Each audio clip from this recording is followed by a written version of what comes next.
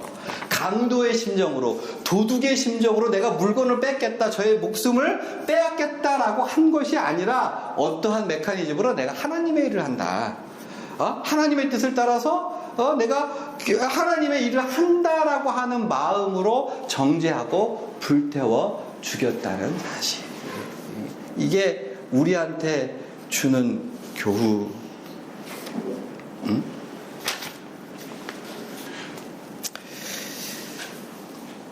오늘 본문에 우리가 집중하고 싶은 건 예수님 안에 전인격적인 관계를 가지면 우리 속에 뭐가 생긴다고요? 사랑이 생긴다고요. 그 사랑은 어떤 방식으로? 물고 빨고 챙겨주는 것으로서만이 아니라 나와 다른 사람들을 예수님의 이름으로 인정해주고, 그래, 그런 비판이 가능하지. 우리 개혁주의 교회 혹은 개신교가 생겨난 그 자리는 어디냐 하면, 아니요, 싫습니다, 틀립니다, 안 됩니다 라고 하는 프로테스탄트, 반대하고 거절하고 반항하는 사람들을, 그것을 통해서 교회가 생겨났음에도 불구하고 지금 우리 교회가 과연 반대하고 아닙니다 말할 수 있는 분위기가 되었느냐라고 하는 것. 사랑하는 여러분, 진짜 사랑이 넘치는 가정이란 아버지 밑에서 모든 사람들이 다 좋습니다 쫓아가는 가정이 아니라, 아버지 그거 아닌 것 같아요, 엄마 나 그거 싫어요 라고 말할 수 있는 가정. 그게 건강한 가정. 건강한 교회는 뭐예요? 담임 목사 밑으로 일사불란하게 하라면 하고 까라면 까는 교회가 아니라, 목사님 그거 틀린 것 같습니다, 아닌 것 같습니다, 잘못됐습니다, 반대합니다, 싫습니다, 성전 건축, 예배당 건축 지금 하면 안 됩니다, 더 중요한 문제 해야죠 라고 딴지를 거는 사람들을 얼마든지 편하게 얘기할 수 있는 교회, 그 교회가 사랑이 있는 교회, 예수님께 열려진 교회라고 하는 사실을 우리는요, 어쩌면 본질을 잃어버렸는지 모르겠어요. 사랑하면 막 이렇게 뭐든지 막 이렇게 그것만 사랑이 아니라, 다른 사람, 나는 맞고 너는 틀린 것 같지만 예수님으로 인정해 주는 게 사랑의 중요한 하나의 모습이라고 하는 것. 사랑하는 여러분, 설교를 정리합니다. 제가 오늘 종교개혁 기념 주일날 우리가 다시 한번 기억하고자 하는 것은 이겁니다. 뭐라고요? 사랑. 근데 그 사랑은 어떠한 사랑? 다른 사람을 인정해주는 사람. 그래, 너는 그렇게 생각하는구나, 그렇게 생각할 수 있지, 내가 보기엔 아니지만 그래, 그럴 수 있지라고 존중해주는 것이 사랑이라고 일사불란하게 반대가 없는 교회는요, 사랑의 교회가 아닐 수 있다는.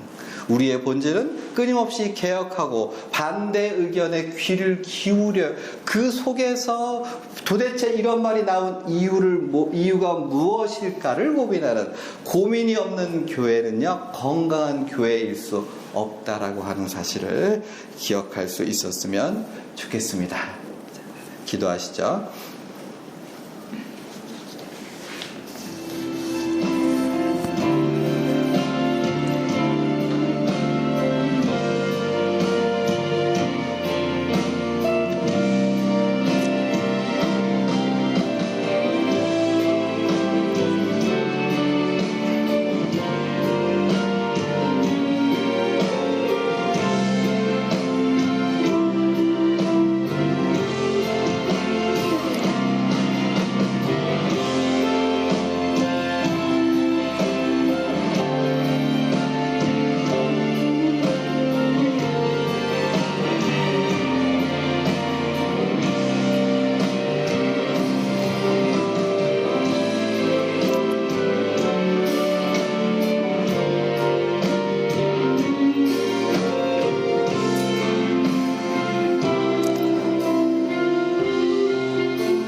살아계신 아버지 하나님, 우리는 우리의 생각과 다른 사람들을 향해서 정죄하고 비난하고 무시하는 것에 너무 익숙해져 있음을 고백합니다.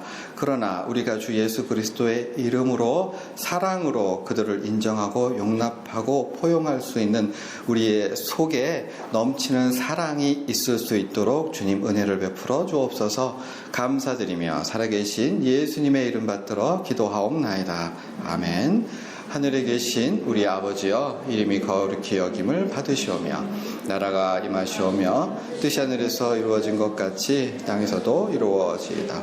오늘 우리에게 일용할 양식을 주시옵고 우리가 우리에게 죄 지은 자를 사하여 준 것 같이 우리의 죄를 사하여 주시옵고 우리를 시험에 들게 하지 마시옵고 다만 악에서 구하시옵소서. 나라와 권세와 영광이 아버지께 영원히 있사옵나이다. 아멘.